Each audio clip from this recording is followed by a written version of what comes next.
And let us harness the competitive energy that built America into rebuilding our inner cities so that real jobs can be created for those who live there and real hope can rise out of despair.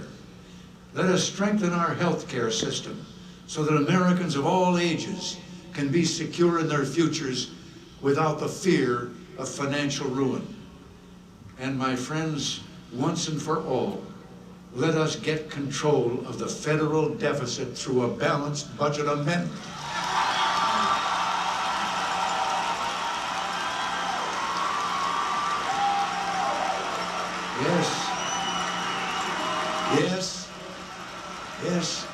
Yes, a budget amendment and a line item veto for the president.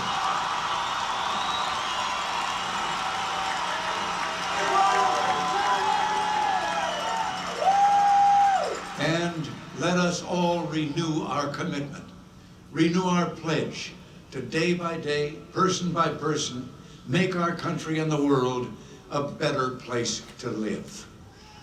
Then when the nations of the world turn to us and say, America, you are the model of freedom and prosperity, we can turn to them and say, you ain't seen nothing yet.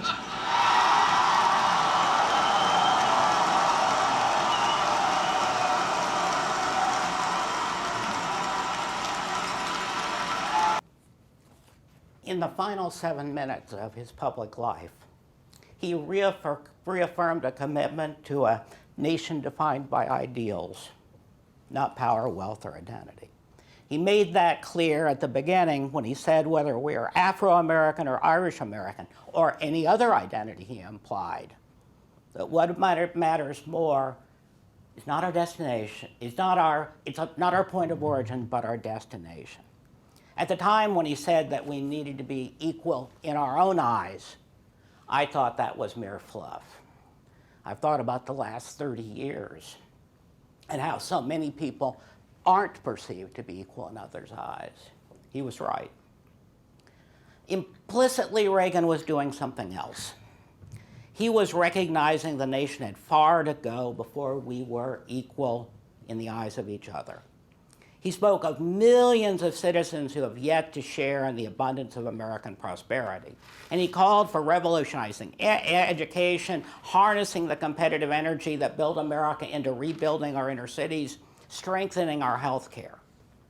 Reagan was saying that while we've made great progress, we need to do more for those who have been left behind. In his reference to inner cities, code words at the time, he was implicitly recognizing that many of those who had been left behind were people of color. Reagan was a small government conservative who undoubtedly would have defended market-oriented solutions to these problems. But to Republicans in the hall and the nation as a whole, he was saying, we have more work we need to do.